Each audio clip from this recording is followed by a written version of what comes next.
Ian, welcome to House for Arts. It's a pleasure to have you here. And nice to see you again, not just from Skidmore. So good to be here, Laura. So good to see you. So the Tang Teaching Museum has had a lot going on lately and right now. And some of the recent exhibitions include Flex, which pairs ancient Roman sculptures with action films from the 80s with Arnold Schwarzenegger. It has elevator music, which is an ongoing installation inside of an actual elevator with music. And for the record, I've danced inside that elevator with staff. Excellent. But one of the amazing things, too, is that there are all sorts of people like geologists and economists and dancers that come to the Tang to study and work. So, Ian, what is the Tang? I love that you mentioned the people coming from all different disciplines and all different walks of life and interests coming together in the museum, because that's exactly why we built the Tang and why being embedded at Skidmore is such a perfect home for a museum like the Tang. We are an art and ideas laboratory. And when you come in the building, I think there's a lot that you see that shows you that. Our floors look like studio floors. The spaces are wide open and ever changing. The galleries look different every time you come. And that's to encourage this idea of experimentation, exploration, invention. Right. And with the embedded brains of our faculty and our students and all those involved in Skidmore, we build things that then we share with the larger community. So tell me a little bit, Ian, about how you even got into all of this work to begin with, because I understand that you were the founding curator at the Tang, and before that you got your master's in curatorial. 20 years ago. Yes, 20 years ago, and you got your master's in curatorial studies at Bard in '98. And you've been the director now at the Tang for 8 years, if I'm correct about that. Correct. How did you know that you wanted to do work at a college museum? I was very lucky as a grad student to see academic museums as a really wonderful spot to make things from. And just academic museums have a really special place in the museum ecosystem. They're places where experimentation and excitement and creativity is the standard.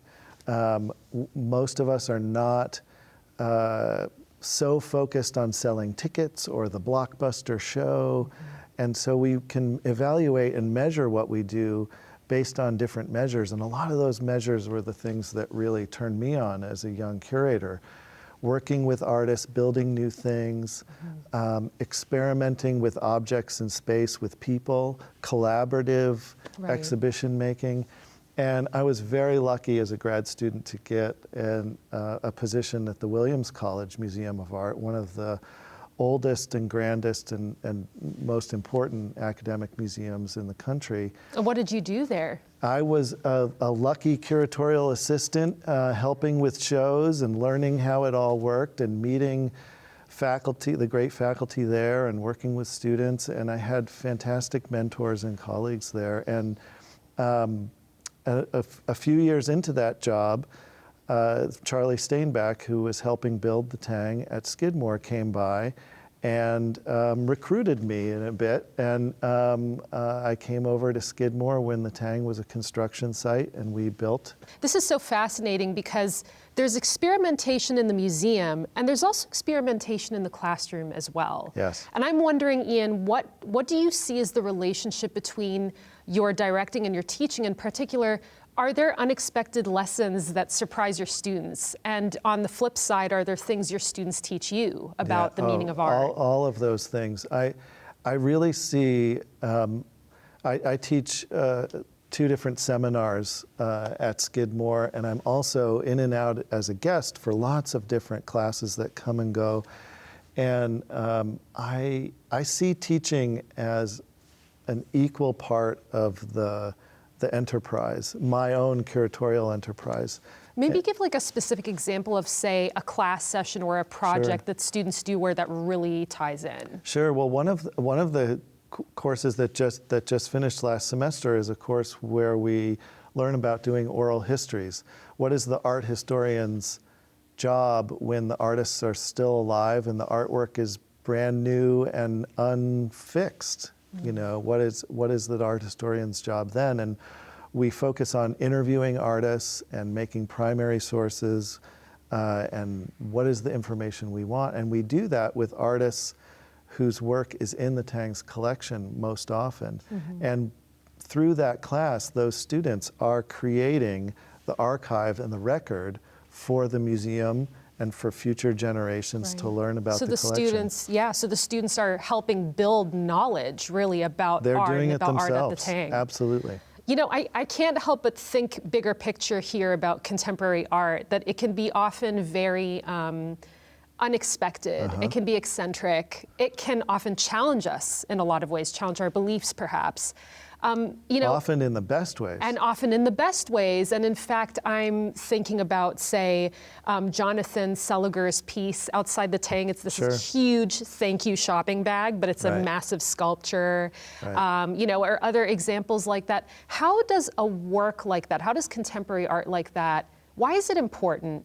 And how do people on campus often interact with a work like that outside the Tang? Well, yeah, I'm glad you brought up Jonathan's sculpture, because it's a great example of an artist that we develop a long time relationship with. So Jonathan was actually the focus of our very first solo opener series show way back in 2001.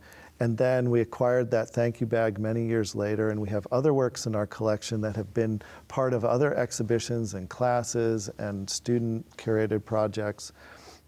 So I like the long conversation with artists, and contemporary artists and living artists that are developing their work give us that opportunity. They can come to campus, they can interact with our students. It's like they're living resources. Absolutely, and we can support them through the college, through the actions of the museum. They can be lecturers, they can make things, they can visit classes. I do want to get to the 20th anniversary celebration that the Tang is celebrating now. And I know that there are some programs, including current exhibitions, that have been created to celebrate this. Yes. And one of them is Never Done, 100 Years of Women in Politics and Beyond. Right. And what a title, right? I mean, this has so much political currency right now. Tell us a little bit about how the Tang is really getting innovative with both maybe virtual and in-person formats, dealing with the limitations of the pandemic. How are you drawing students and the wider surrounding community in to the Tang? Well, an exhibition like Never Done comes from a conversation with faculty and students, listening to what's going on, connecting those conversations with what's happening in the world and resources we have that we might be able to bring together physically inside the museum. And you know, the 19th Amendment had a big anniversary, and there's lots of celebrations around this region and around the country about voting. It was an immensely important election cycle, very fraught, very much a part of our lives, very much a part of a lot of different courses at Skidmore. And so What are some examples of those courses? Well, Manita Sanghvi, who co-curated the show with our own Rachel Seligman, who's a curator at the Tang, teaches in marketing courses, in business and advertising, and the role of political marketing and particularly women's role in political marketing. So her courses very much informed that project. Rachel and Manita together chose the work of 100 women artists from all different generations to come together, and we built a town hall of sorts where all different kinds of things could happen. We had to do a lot of those things online, and you can all see them now online, but we also had classes meet in that space, distanced and with all the health protocols that we followed during the fall. Sounds like a laboratory space again, right? Surrounded by these beautiful voices of all these artworks. It was great. Where can folks check out the online versions or components of this exhibition? So the Tang's website has deep, lots and lots of things to discover. Lots of videos, lots of interviews, lots of exhibition photos, a ton of information about the Never Done show right there on the homepage, so please check it out. Great. That sounds fantastic. Ian, it is such a pleasure having you on House for Arts. Thank you. Oh, it was a thrill. Thanks for having me.